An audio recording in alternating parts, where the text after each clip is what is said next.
Lancée par l'agence UMOA Titres en collaboration avec la Banque centrale des États de l'Afrique de l'Ouest, l'émission des obligations de relance vise à permettre à l'émetteur de mobiliser l'épargne des personnes physiques et morales en vue d'assurer la couverture des besoins de financement du budget de l'État du Togo. Ceci afin de contenir les effets de la pandémie Covid-19 et renouer avec les performances d'avant la crise sanitaire. Elle cible principalement les investisseurs socialement responsables, mais également les entreprises ou individus souhaitant soutenir les actions de relance économique entamées par les États de la zone UEMOA.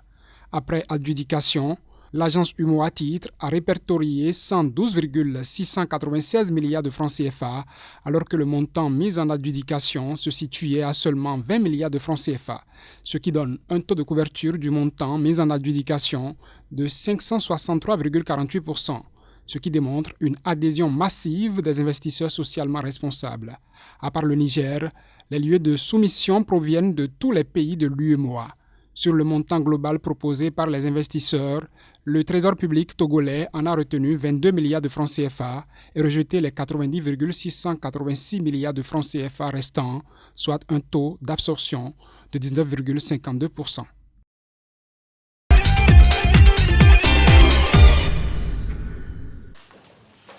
Le gouvernement burkinabé mise sur le secteur agricole dans la dynamique de l'autonomisation économique des jeunes et des femmes. Sur un prêt du Fonds saoudien pour le développement, il entend aménager 2000 hectares irrigués dans le cadre d'un projet hydro-agricole dans la région agricole par excellence du pays, la boucle du Moun. Selon les autorités, ce programme d'investissement sera exécuté grâce à la ratification d'un prêt entre le Burkina Faso et le fonds. Il est évalué à plus de 11 milliards de francs CFA et devrait créer 8000 emplois directs.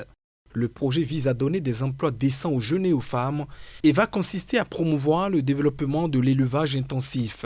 Au Burkina Faso, l'agriculture domine les activités économiques et la politique d'irrigation des terres est comme une stratégie complémentaire aux efforts de développement agricole qui sont souvent entravés par l'incertitude de la pluie.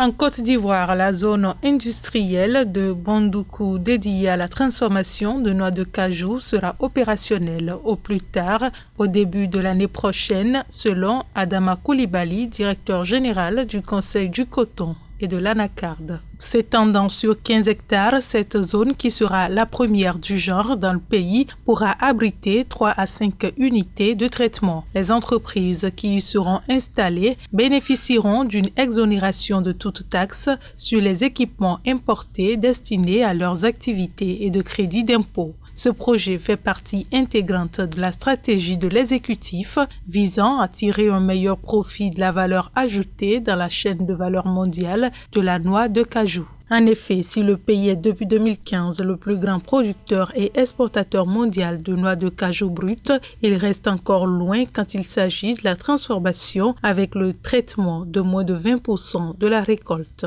Il est surclassé sur ce point par le Vietnam, leader du segment de la transformation avec près de 2 millions de tonnes de noix de cajou traitées en 2019. Dans le cadre de sa feuille de route, le gouvernement prévoit de procéder dans le futur à la construction d'une zone industrielle de transformation, notamment à Korogo, à Séguéla ainsi qu'à Bouaké. En 2020, la Côte d'Ivoire a produit près de 849 000 tonnes de noix de cajou.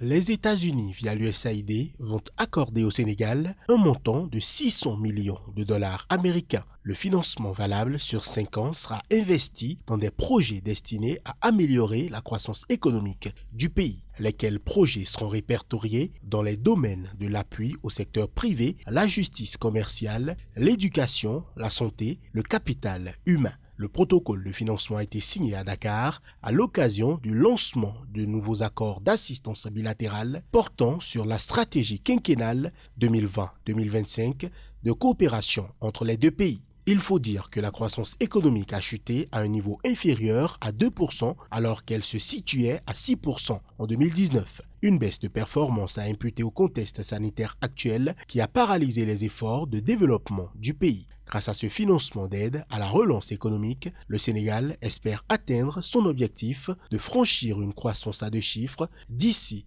2023. Mais avant, il faudra honorer l'objectif de 5,2% de croissance à 2021 et de 5,2% à 2022, d'après les prévisions révélées par le président sénégalais Macky Sall. Des prévisions alignées sur le plan Sénégal émergent en 2035, le référentiel national de la politique économique et sociale sur le moyen et le long terme. La réalisation de cette ambition repose sur la mise en œuvre d'un important programme d'investissement dans les secteurs porteurs.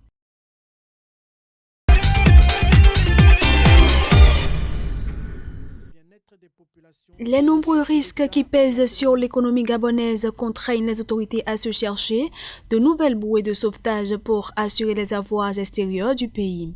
Dernière trouvaille en date, la constitution prochaine d'une réserve stratégique d'or. Le projet de test a été présenté par l'autorité en charge de l'économie et de la relance. Pour certains analystes, il ne devrait pas manquer d'interpeller les observateurs de la sphère économique et confirmerait les allégations de mauvaise gouvernance et de dérapage budgétaire longtemps soulignées par les organismes internationaux. Il faut dire qu'en mettant en gage une hypothétique réserve d'or gabonaise, l'exécutif confirme sa volonté de contracter de nouveaux emprunts colossaux sur les marchés internationaux en 2021. Le pays voit sa dette, plus de 6 000 milliards de francs CFA, et les charges qui en résultent croître de manière exponentielle. À l'heure où les Gabonais espèrent des mesures fortes et rigoureuses pour sortir le pays de cet engrenage malicieux, cette nouvelle décision devrait accentuer un peu plus le risque de défaut de paiement.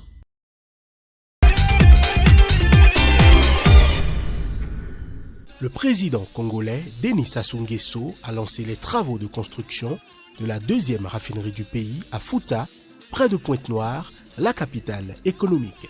La raffinerie atlantique Petrochimie sera construite d'ici 2023 grâce à une convention de financement de 600 millions de dollars conclue en 2020 avec le groupe chinois Beijing Fortune Digging Investment Co. Limited. Grâce à ces unités, la raffinerie produira de l'essence automobile et d'aviation, du gaz de pétrole liquéfié, du gazole, des lubrifiants, du bitume, du pétrole lampant et d'autres produits qui seront disponibles en complément des produits de la Congolaise de raffinage. La nouvelle raffinerie est donc un maillon important de la diversification de l'économie dans le secteur des hydrocarbures. Cette diversification se fera assurément à travers l'accroissement de la part de pétrole transformé localement qui passera à terme de 10% à 35%. Dénommée raffinerie Atlantique et Petrochimie, cette unité sera construite sur 240 hectares et doit officiellement offrir plus de 5000 emplois directs et indirects. Elle vise à diversifier et consolider le tissu industriel du pays qui dépend essentiellement du pétrole, sa première source d'exportation.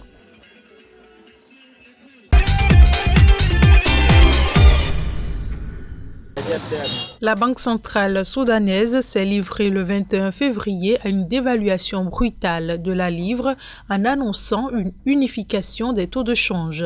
Le Soudan traverse une grave crise et les pénuries et hausses de prix rendent la vie difficile aux populations. La mesure permettrait donc de stabiliser l'économie. Concrètement, la Banque centrale soudanaise s'aligne sur le taux de marché noir, c'est-à-dire que le cours de la livre soudanaise va passer de 55 livres pour $1 à 375. La mesure était réclamée par le Fonds monétaire international, mais aussi l'ensemble des bailleurs de fonds. En alignant les deux taux de change, la Banque centrale ouvre la voie à toute une série de programmes d'appui financier. Ainsi, les États-Unis et la Grande-Bretagne vont pouvoir débloquer plus de 1,5 milliard de dollars d'assistance.